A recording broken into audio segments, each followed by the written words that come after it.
I've lived in my house for 5 years now. It's an old Victorian in a quiet neighborhood outside of Chicago, built in the early 1900s. The place has all the quirks you'd expect from a house that old. Crooked floorboards, drafty windows, and the occasional unexplained noise in the middle of the night. But the basement has always felt off. It's colder than the rest of the house, damp, with that musty scent of mildew that never quite fades. I never spent much time down there, just the occasional trip to store away holiday decorations or grab a screwdriver.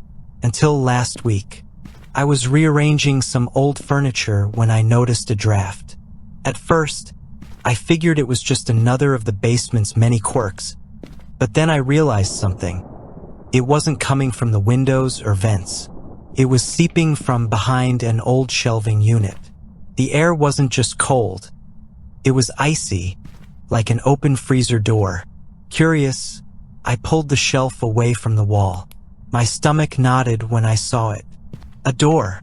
Small, wooden, barely the size of a crawlspace hatch with peeling white paint. It had no handle, just a rusted keyhole. I stared at it for a long time. It hadn't been mentioned in the house's inspection when I bought the place. I had never seen it before, and yet there it was. I should have walked away. I should have ignored it, but I didn't. Instead, I grabbed my toolbox, picked the lock, thank you, YouTube tutorials, and pulled the door open. Beyond it, a narrow stone staircase spiraled downward into complete darkness. A thick, wet scent rolled up to meet me. Damp earth, rusted metal, and something faintly sweet, like overripe fruit left too long in the sun. Every rational part of me screamed to shut the door and walk away. But I grabbed a flashlight and started down. The stairs felt endless, the walls pressing in the deeper I went. The air grew heavier, damp, clinging to my skin like a second layer. Finally, I reached the bottom, stepping into a circular stone chamber. In the center stood an ancient well, its rim worn smooth from centuries of use. Then I saw the writing, etched into the walls over and over in deep, jagged scratches. Do not look down. My breath caught in my throat. The words looked frantic, desperate. I took a step back from the well, my heartbeat hammering in my ears. Then I heard it, a sound from inside the well, soft, wet, like something shifting in the water. My flashlight flickered, and in the brief moment of darkness, I swear I heard a whisper, distant and hollow. Help me! I should have run. I should have bolted up the stairs and never looked back. But the voice, it wasn't threatening. It sounded pleading. Against every instinct, I stepped forward and shined my light into the well. The water was black, still, reflecting nothing. I leaned in just a little closer, and then the surface rippled. Something began to rise. First, I thought it was a person. A head, pale and smooth, breaking through the water. But then I saw the eyes, round, lidless, too large for its face. And the mouth, stretched too wide, filled with rows of needle-like teeth. It was smiling. The whisper came again, closer this time, curling around my spine like cold fingers. Help me. I don't remember running up the stairs. I don't remember slamming the hidden door shut or shoving the shelf back into place. But when I came to, I was on my kitchen floor, shaking, the basement door locked tight behind me. Since that night, I've heard noises. Soft, persistent scratching from beneath the floorboards. Sometimes, I wake up to find muddy footprints leading from the basement door to my bed. I haven't gone back down there. I never will. But the scratching is getting louder. And lately, I swear it's starting to sound like words. Help me. My wife has been in an inpatient unit for a few weeks now. It breaks my heart, but we can't have her at home right now. I've been juggling work without paternity leave, caring for our baby, and trying to hold everything together. It's been a nightmare. The staff shared one of her journal entries with me, and I wanted to share it in hopes that it might help another family recognize the signs and the danger sooner than I did.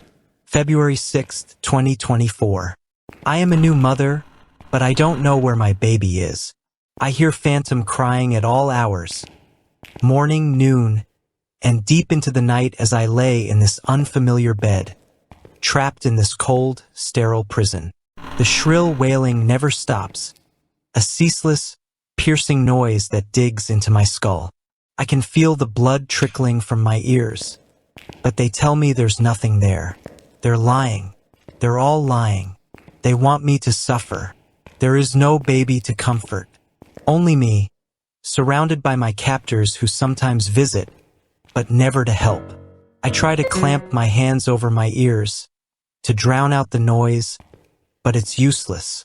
The sound is inside me, crawling beneath my skin, echoing in my bones.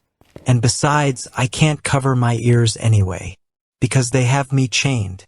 The ones who took me are not kind. They are cruel. They poke and prod me like I am an animal. They leave me in filth.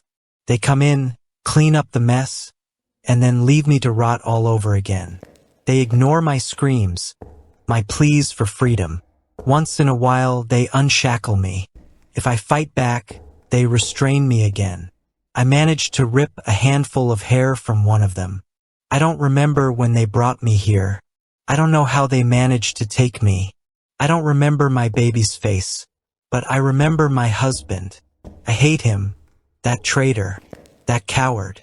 I remember how he stood there, watching as they dragged me away, his face pale but his feet rooted to the floor. I remember the bright, flashing lights as they shoved me into the back of their van. The torture started there. Needles in my arms. Drugs that blurred the world. Darkness. I know they watch me. I see the cameras in the corners. Their blinking red lights tracking my every move. I think they're experimenting on me. When they come in, they inject me with something. It makes my blood burn, makes my mind fracture, makes time slip away. I lose moments, hours. Sometimes I wake up with bruises I don't remember getting.